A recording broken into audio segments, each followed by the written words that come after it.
সরকারের ৫ মাস না যেতেই ব্যর্থ বলা ভীষণ অসহিষ্ণুতা, মির্জা ফখরুল। সড়ক দুর্ঘটনায় ২ জেলায় প্রাণ হারালেন ১৬ জন, আহত ৩৩।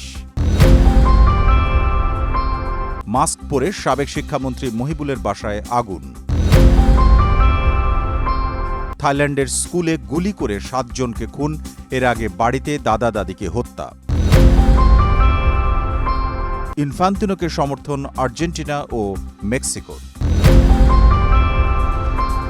নতুন একটি সরকারের মেয়াদ ৫ মাস না যেতেই ব্যর্থ বলে তকমা দেওয়াকে ভীষণ রাজনৈতিক সামাজিক অসহিষ্ণুতা হিসেবে আখ্যা দিয়েছেন স্থানীয় সরকার মন্ত্রী মির্জা ফখরুল ইসলাম আলমগীর। শুক্রবার রাজধানীর একটি হোটেলে অনুষ্ঠিত এক সেমিনারে তিনি একথা বলেন। মির্জা ফখরুল বলেন, অল্প সময়ে সরকারকে ব্যর্থ বলা রাজপথে নেমে অস্থিরতা তৈরি করা গণতান্ত্রিক সংস্কৃতির পরিপন্থী। তিনি বলেন, বিগত সরকারের রেখে যাওয়া বিদ্যুৎ ও ব্যাংকিং খাতের সংকটের দ্রুত সমাধান সম্ভব নয়। সেমিনারে সংবাদ মাধ্যমের সংকট ও মালিকদের নির্ভরশীলতা প্রসঙ্গে কথা বলেন স্থানীয় সরকার মন্ত্রী। তিনি বলেন, বর্তমানে অনেক সম্পাদককে কোনো আগাম নোটিশ ছাড়াই চাকরিচ্যুত করা হচ্ছে। সাংবাদিক ও সংবাদ মাধ্যমের এসব সংকট কাটাতে সাংবাদিকদের ঐক্যবদ্ধ হওয়ার বিকল্প নেই বলে মনে করেন মির্জা ফখরুল ইসলাম আলমগীর। বগুড়া ও সিলেটে আলাদা দুটি সড়ক দুর্ঘটনায় অন্তত ১৬ জন নিহত হয়েছেন। এর মধ্যে বগুড়ায় বাস চাপায় ৭ জন এবং সিলেটে ২ বাসের মধ্যে সংঘর্ষে ৯ জন নিহত হন। ২ দুর্ঘটনায় আহত হয়েছেন অন্তত ৩৩ জন। শুক্রবার ভোরে বগুড়া সদর উপজেলার এরুলিয়া সিল্কিবান্দা এলাকায় বগুড়া নওগাঁ মহাসড়কে দুর্ঘটনায় ৭ জন নিহত হয়েছেন। পুলিশ জানায়, ঢাকা থেকে নওগাঁগামী শাহ ফতে আলী পরিবহনের একটি বাস এরুলিয়া সিল্কিবান্দা এলাকায় পৌঁছালে নিয়ন্ত্রণ হারিয়ে বিদ্যুতের একটি খুঁটিতে ধাক্কা দেয়। এ সময় কাজের সন্ধানে সেখানে অপেক্ষা করা শ্রমিকদের চাপা দেয় বাসটি। ঘটনাস্থলেই ৩ জন নিহত হন। এ ঘটনায় আহত হন ৯ জন। হতাহতদের উদ্ধার করে শহীদ জিয়াউর রহমান মেডিকেল কলেজ হাসপাতালে নেওয়া হলে সেখানে আরও ৪ জন মারা যান। এদিকে সিলেটের ওসমানীনগরে ২টি যাত্রীবাহী বাসের মুখোমুখি সংঘর্ষে ৯ জন নিহত হয়েছেন। এ ঘটনায় আহত হয়েছেন ২৪ জন।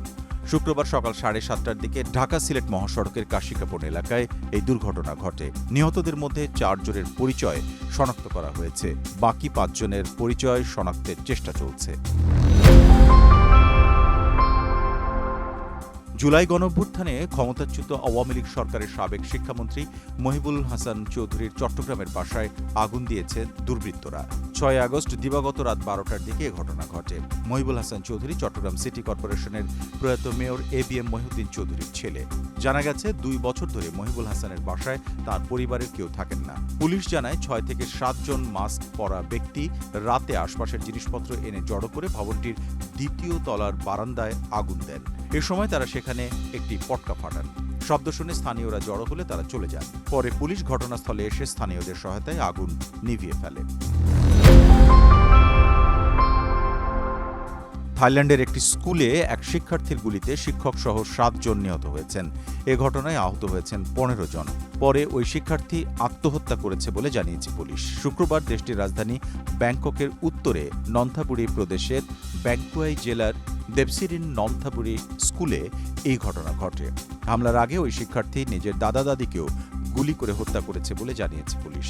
পুলিশ জানিয়েছে, ১৪ বছর বয়সী ওই হামলাকারী অন্তত ২৬টি গুলি ছুড়েছে এবং তার কাছে আরও ৩৪টি গুলি পাওয়া গেছে।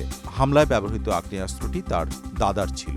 থাইল্যান্ড পুলিশের মুখপাত্র বলেন, স্কুলে নিহত ৭ জনের মধ্যে সন্দেহভাজন হামলাকারীও আছে। এ ঘটনায় আরও ১৫ জন আহত হয়েছেন। ফিফা সভাপতি জিয়ান্নি ইনফান্তিনোর প্রতি সমর্থন জানিয়েছে মেক্সিকো এবং আর্জেন্টিনা ফুটবল অ্যাসোসিয়েশন। বিশ্বকাপের বাণিজ্যিক স্বত্ব বিক্রির পরিকল্পনায় তীব্র সমালোচনার মুখে পড়েছিলেন ইনফান্তিনো।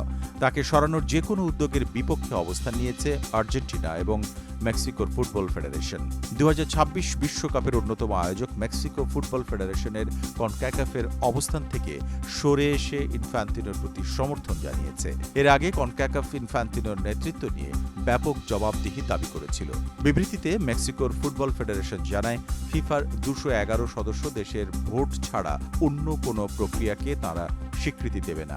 ৩ বারের বিশ্ব চ্যাম্পিয়ন আর্জেন্টিনার ফুটবল অ্যাসোসিয়েশন ইনফ্যান্তিনোর কাছে পাঠানো এক চিঠিতে গত এক দশকে ফিফার কার্যক্রমের প্রশংসা করেছে। তাদের মতে এ সময়ে ফিফা বিশ্বজুড়ে ফুটবলের উন্নয়ন এবং স্বচ্ছ ও স্থিতিশীল প্রশাসনিক কাঠামো গড়ে তুলতে কাজ করেছে।